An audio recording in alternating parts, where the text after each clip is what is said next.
Hello, everyone. Welcome to Full-On, your Fulham-centric football podcast. Joining me today is my co-host Drew. How are we doing, Drew? Doing well, Ash. How you, big man? Yeah, not too bad, mate. Not too bad. Obviously, we're here to discuss yesterday's game at Ipswich. You obviously had a nice day out with our fellow co-host AJ. Uh, before we talk about the game, how was your day? It was good. AJ was on fire form. AJ, if you're watching, we're missing you, big man. Um, yeah, it was. I tell you what, it was actually it was actually well organised. It was a good away crowd. Pub beforehand, good spirits. Even the security staff in the pub were very genial and cordial. It was a good atmosphere.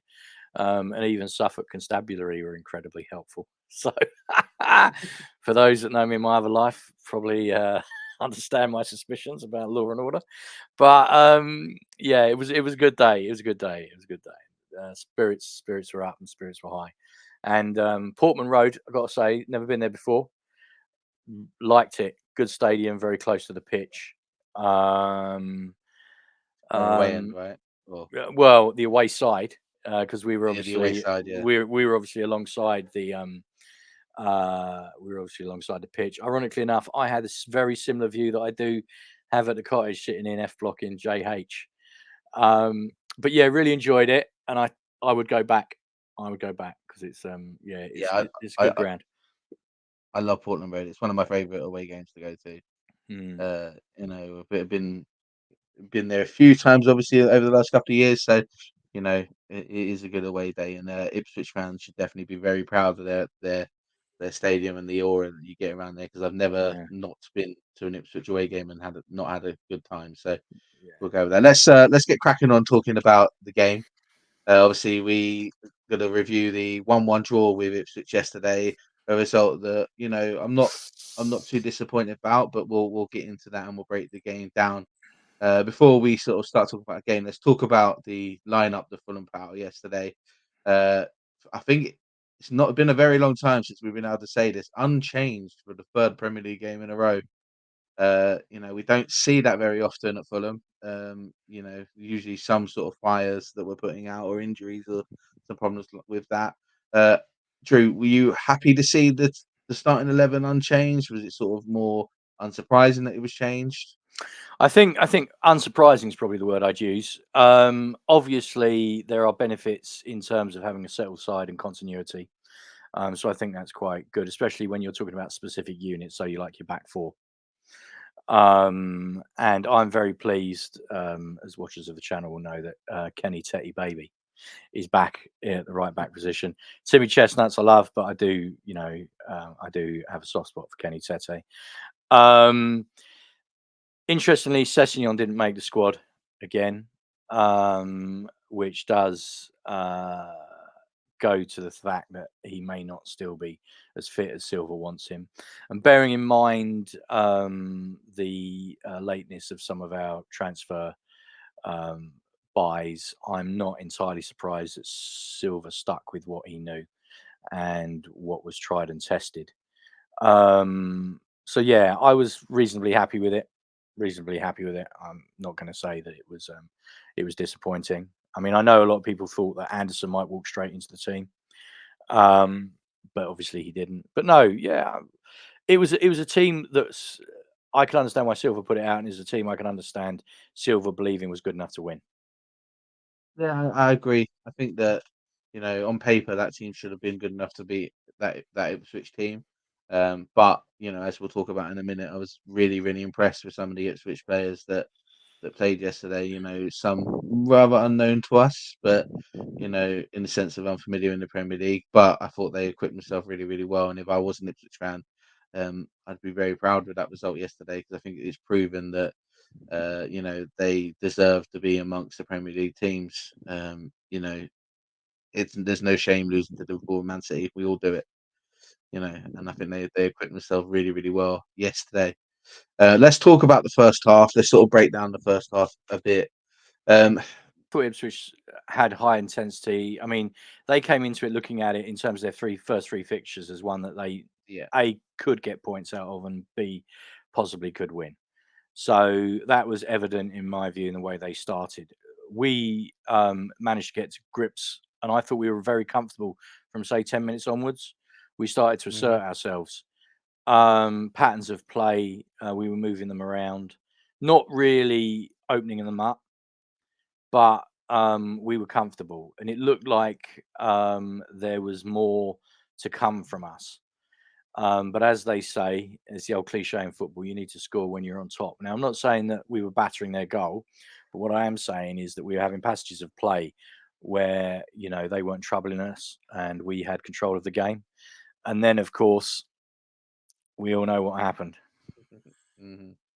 Yeah, obviously, I don't want to turn this show into an AP bash one because we had our say about him last week against Leicester and against Man United, and I think anyone who follows either of us on Twitter will know our view on AP. I want to make it clear before we make the next statement that I believe you're the same as me. I think he's a very good footballer. I think he has a lot of ability, but there are moments in his game where he frustrates me so much. And their goal yesterday was the epitome of this. He starts with him with the ball out wide, makes a almost no look half-assed pass out to Traore, which is cut off quite easily. And then obviously they break forward with some real impetus, real quick through the middle of the pitch. But he makes a really half-hearted attempt to get back and sort of win the ball back. He makes one attempt to stop Liam Delap and then basically just ushers him towards the goal. And Liam Delap scores, a really well taken goal. I don't think there was much Leno could do. It's one of those really bad ones if you're a goalkeeper that he just hits it so well that, it was in.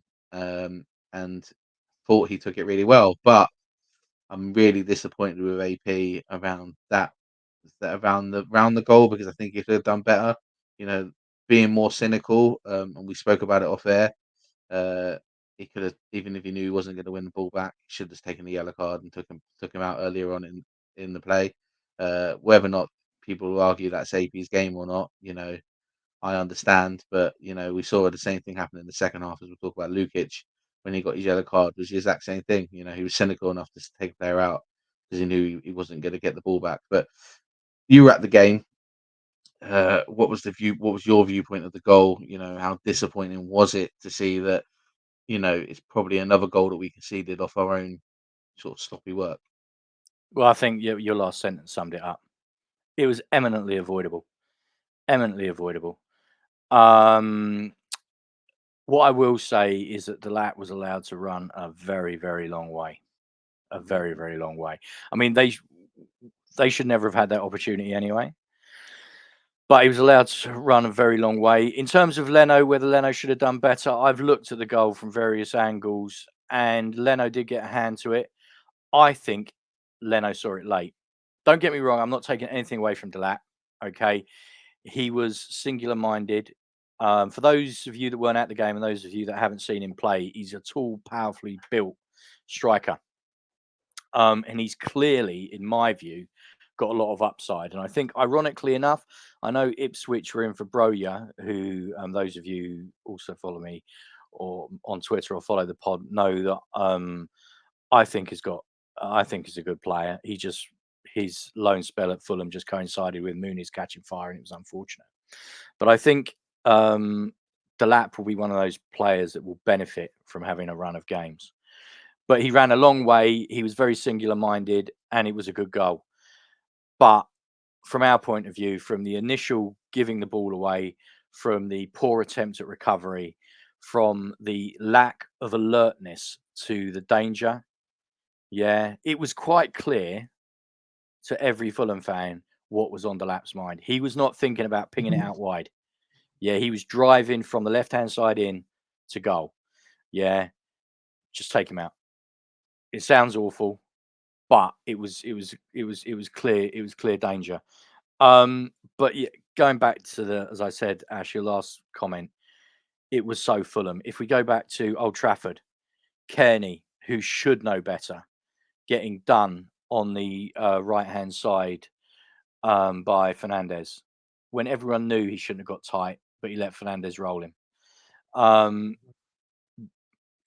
again, it's our mistakes. Now, this is not to say Ipswich didn't have other chances, because they did. But I said before the game, and I stand by this, that Ipswich away was as difficult as Fulham wanted it to be, or as difficult as Fulham made it. And once again, so it proved. I'm not saying, Town fans, that Fulham deserved to win, because they didn't. But I don't know what it is. I don't know what it is with us at the moment.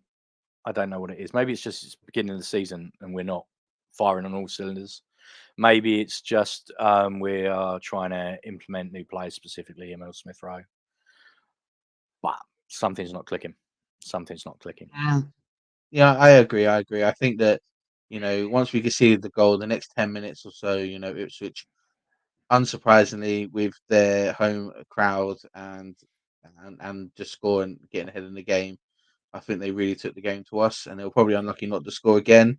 They played really well, but we weathered that storm after the goal after about 10, 15 minutes, and we started putting some really nice phases of play together, as sort of as evident by the goal, the equalising goal. I think it was a really nice bit of play by us. We seem to scored a few of these goals so far this season, where we're putting loads of passes together, getting the ball out wide, good sort of awareness between ESR and Iwobi and Robinson. There's a trio that seem to be clicking quite well. For once, and I say for once, Robinson puts in a decent ball in the box, really decent area. Muniz is probably a bit unlucky not to be at the end of it, but Traore, I think, takes his goal really, really well. It's not the easiest position to be in when you're behind the striker and they miss the ball and then it comes through to you. I think he takes it really well. And then we have, we can break down that goal loads. We have sort of that moment where we've equalised. You can see there was a bit of pressure released off of us. And the next 10 minutes after the goal, we're really, really on top of Ipswich and probably should have scored another. I think the main chance we should have taken to going from was obviously the Muniz header that he sort of just headed straight at Muric, that he could have headed Portman pretty much anywhere else in the goal and he might have stood a bit better of a chance. But the around the goal and sort of the 10, 15 minutes after, we looked like we were really, really in charge of the game, and just didn't have enough at the end of the pitch. It's the second time I said this in the podcast so far, but that 15-minute spell around the goal, Drew. Do you think that we just don't have enough up front? Do you think that there isn't enough there? Should we have been more crucial, clinical? What do you think the problem was there? Well, I mean, the goal came from, to be fair, it was Pereira getting it out to ESR, and then we went down the left-hand side. Ipswich would be disappointed because the ball came in. It came in quite a long way, and they had plenty of opportunities to cut it out. But Traore, who I thought had a good game, did what he needed to do. You're right about the Muniz header, but let's be honest. If you look at the stats, we both had 4 shots on goal. Half time probably came at the right time for Ipswich because we were in the ascendancy, but we didn't really tear them apart. And I don't know what it is: a lack of urgency, a lack of commitment, a lack of. We don't seem to have enough people running beyond the ball from deep, which concerns me. And quite often we find ourselves in a position where we're stopping to go sideways or backwards. I think Muniz is too isolated. I think often crosses, if he gets the ball, it often comes into his chest. I think he desperately needs a goal. I just don't think we put enough pressure on them at the back. We didn't overload them enough. And I thought that the worst thing that could happen to us, we allowed to happen. They score first, crowd get into it, they become more confident. The 3 things that we did not want to happen, we allowed to happen. It was, you speak to any Fulham fan that was there, they would all just said to you, don't let them score first, don't let the crowd get into it, don't let them get confident. Yeah, you need, because they're coming off 2 defeats, but they can rationalise those defeats because, as you said, they're playing Liverpool, Man City, and not many teams are going to take points from them. I mean, you look at what Man City did to West Ham yesterday. So from a mental psychological position, Ipswich were quite evenly killed, but it wouldn't have taken a lot, to keep them down. Instead, we did what we always do in a very giving mood. We allowed them to get confidence, and it was quite interesting because I thought naively that we would continue in the same vein in the second half after we scored the goal, but it wasn't the case because full credit to McKenna. When Ipswich came out in the second half, I thought they were better. I thought they were I better. mean, before we talk about the second half, we're very fortunate, obviously, that you and AJ were at the game yesterday, and you made a video at halftime, sort of giving us a quick review at the time of that. And I want to show everyone the video because I think it's sort of telling at the time of how that first half went for Fulham. So I'm just gonna add it in now. Drew, half-time thoughts?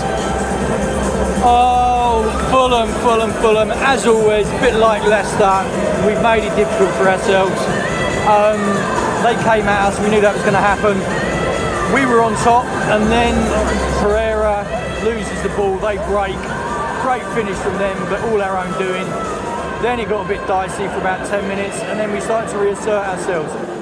This will be as difficult as Fulham wants it to be. I think the next goal will be crucial. If we get it, we stand a good chance of winning, but we can't let them get confident. We cannot let them get confident because they've got home advantage. It's still there for us, definitely. Try you ice! Yep, absolutely.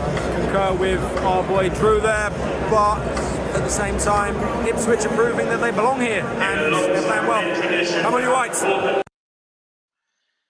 Obviously, that is the snapshot of how you and AJ felt at halftime there yesterday. Obviously, AJ would love to have had him on to discuss this now, but it's unavailable. Before we start talking about the second half, the day after the game, are you still feeling now how you felt then about that first half and about how Yeah, how we were feeling? I stand by. Look, let's be honest, we're Fulham. We know our season is not going to be defined against games against Arsenal, Liverpool, Man U, Man City. Okay, games against Leicester, games against Ipswich, games against Southampton, games against Forest, games against basically anyone else, your Palaces. That's where we've got to pick up points. Yeah. And we did the Leicester review, Ash. General consensus of opinion is we made heavy going of that. Ipswich are much better than Leicester. Much better than Leicester. But despite them being much better than Leicester, we just didn't click. We just didn't click. And I'm not taking anything away from them. And like I said, I'm not saying we should have won, but we made heavy going of it. We didn't open them up particularly well. We didn't, when we were on top, we didn't turn the screw. We didn't seem to commit. We, as you said off air, Ash, when we attacked, it wasn't uncommon to find Muniz with maybe 2, 3, 4 people around him. You know, it's just, you know, what I said then is the Fulham comment is one that a lot of our viewers will be able to relate to because we've seen it so many times. We are inevitably the architects of our own downfall. You know, now I'm not saying that we need to play a perfect game because it's very difficult to play a perfect game. But when there are things that are screamingly obvious, yeah, you're going away to a newly promoted club. Yeah, they've had a couple of bad defeats. You don't want them getting confident. You don't want them getting the first goal. You don't want the crowd getting into it. I mean, this is what I'm saying is not, you know, earth shattering. Yeah, this is just conventional football wisdom. We knew what the pitfalls were. Yeah, we withstood the first 5-10 minutes, and then we had control of the game, and we give it back to them because how? Because we make the mistake. We make the mistake, and then we do not, for reasons I cannot explain, sense the danger. Yeah, I mean, you got to remember where we lost the ball. We lost the ball a long way from our own goal. Yeah, it's not like Ipswich caught us in a high press on the edge of our 18-yard box. They travelled a long way with that ball, and there was plenty of opportunity to do something about it. But it's Fulham, isn't it? And it's what we do. Yeah. Let's just I think we can quite quickly review the second half because not much really happened. I think there was a few chances for either side. I think that what did happen in the second half is it proved that our bench isn't as good as I think it needs to be in certain positions. I think some of the subs that were made were, they didn't really change the game too much. Kearney coming on, I love Tom, I love him, but he just seems like he's a few yards behind where he should be at the moment. Whether that's just he needs to build into the season and then he'll pick up. We all know he's never been the fastest player in the world, but he's major plus point has always been his ability to read the game. But that seems to be slightly off at the moment. Burge came on. I thought he looked okay, but it wasn't earth shatteringly changing. It was very much like for like. I want to see Marco Silva, and I'm good. This is the first time I think any of us have criticised Marco on the pod because we all love him so much. I want to see him be a bit more proactive with his substitutions. I think that sometimes the subs he makes are a bit more reactive to the moment than being proactive in the game and us trying to take it. And I think that was the case yesterday. But let's not take away from it what Ipswich brought to the game yesterday. I think AJ said it there in the half time that Ipswich proved that they deserved to be there. I thought Ipswich played really, really well yesterday, and I will say that we spoke about it off air, and I mentioned I think that one of the reasons why we had so much joy against Leicester was because their left back was woeful, and I thought Leif Davis yesterday for Ipswich was outstanding. I think he's one of those players that. He's probably not on everyone's radar, but I thought he was really, really good. I thought Omari Hutchinson was really, really good. Anyone who's seen him play in the Championship and seen him play, he's bought that level. And and I hope for him and Ipswich he can keep it up because I really rate him. I think he's a great player. Liam Delap, again, we know he's come from Man City for a sizable fee. He's a big lad. Thought he played really, really well. And that you'd probably point out 3 or 4 of their players that had really, really good, solid games, and we struggled with that a bit. And I think in the second half, it was a bit of a stalemate. Not really much happened, and there's not really much else that we can add to that. How do you feel about the second half? Yeah, they got through, and Leno saved us on a one-on-one. He did really Of course, well. yeah. He did really well. Then obviously, Raul at the end, he broke through all his own work. But the Raul chance goes to the point you've made. We didn't have enough men forward for him. There weren't enough options there. So he pretty much was left to shoot from a very difficult angle, and he made the best of it he could. But it was a bit of a damp squib. I thought on the second half, I thought Ipswich shaded it. I agree with the players that you've highlighted. I thought Jack Clark had a good cameo when he came on. I think he's going to be a cracking player. Hutchinson got the Man of the Match award for those of you that weren't there and didn't know, and it was well deserved. Leif Davis played really, really well. Their young centre back who played left centre back, they got from Hull. And Ash, do you know his name? Greaves. Going to be a player. Going to be a player. I can see why they like him. Probably he'll benefit from a season playing in the Premiership where his body's conditioning strength will increase in response to the level of opposition he's playing, but he'll be good. But I mean, I look at them now, and I don't think Ipswich fans should be sitting there thinking we're nailed on to go down. But what's crucial for them is that they've got to turn performances into points. So they might need to be a little bit more pragmatic at times because you could see there was a naivety to their play, and if we'd have been a little bit more switched on, especially when we were on top, we could have taken advantage of it more. And that's probably the difference between a mid-table team like Fulham and a team like Liverpool. It's that ruthlessness. I mean, Liverpool will. Ipswich matched them in the first half, but they ran themselves into the ground, and Liverpool knew all they needed to do was take their time because ultimately, they'd wear them down and then they'd execute them, which is exactly what happened. But no, if I was an Ipswich fan, I would be I wouldn't be thinking I'm guaranteed to stay up, but I definitely think I'd have a fighting chance because from what I've seen, they're definitely better than Leicester. They were better than Sheffield United, who went down last season. I think, ironically enough, one of their best signings of the summer was probably extending McKenna. I really do think that. And I've got, like I said, I had a good day yesterday. I thought it was a great stadium. I thought it was a great atmosphere. I thought the town was very welcoming, and I wish them all the best for the season. But there's going to be some harsh lessons there because you've got to remember they've had a rapid ascension through the leagues, and so there's going to be a real case of learning on the job for them. But if they can turn those performances into points, I think finishing 16th or 17th, I think they take that now, wouldn't they? Bless them. Yeah, also, I'll take it at Fulham. So it is what it is, isn't it? But before we go on and sort of delegate our Fulham man of the match, you and AJ made another video at full time, just giving your review of the game. Let's have a look at that one as well, and put that out in the ether. Final thoughts on the game? End of the day, draw probably a fair result.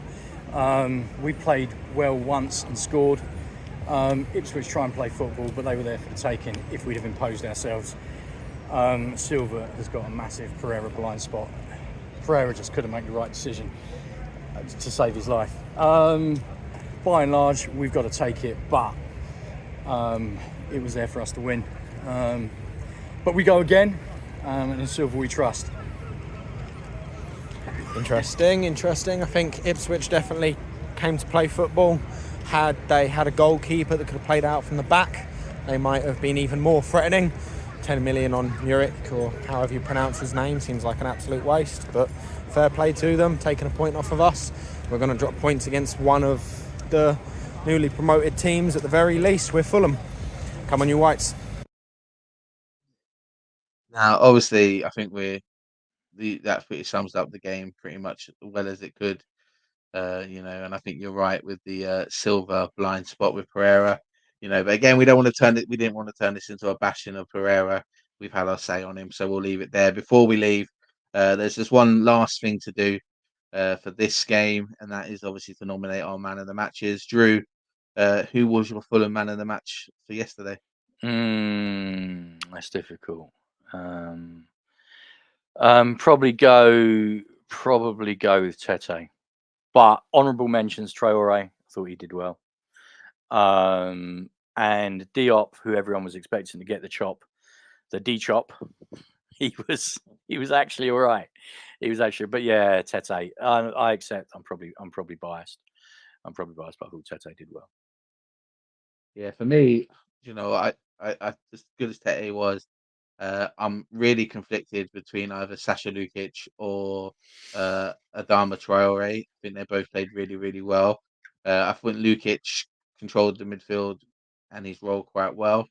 I know there's a lot of Fulham fans that don't sort of see the quality of Lukic, mainly because he doesn't sort of run around headless chicken half the time when he's playing. But I think he reads the game exceptionally well.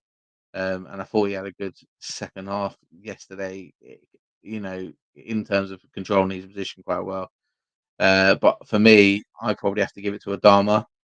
Yes, he scored, which helps, obviously, in those decisions. But, I said it a couple of weeks ago that him being fit and him looking a lot more like he's understanding Marco Silva's wants from him, is almost like a new signing, and I stick by that. So, we haven't got a choice because usually we have more than two of us here to make a decision. So, for those of you who are watching, leave a sort of note in your comments who you think should be man of the match. We're not going to select one outright because obviously we can't. Just a heads up for everyone who's watching the show this week. We are due to have an international break next weekend, so we won't have a match review or preview coming up for this week, but we do have a episode coming out during the week of FFC and me, which is us delving back into the vault. Our interview that we did with Ross Goldman a couple of last year will be coming back out, and we are still working on a new series of FFC and me. So if you're interested in taking part, please send us a DM on Twitter or send us an email. at fulonfulham@gmail.com because we're interested in getting some interviews in. We will be back next week with a couple of episodes around Fulham and football. Undoubtedly, probably have a few comments about the England game that's coming up, the England games that are coming up over next weekend. And we should be back before the West Ham game with a preview with a group of West Ham fans actually joining us for a preview, which should be nice. Other than that, please do subscribe and like and comment on the show. Share it amongst your Fulham mates. Thanks very much for joining us. Come on, you Whites. Come on, you guys.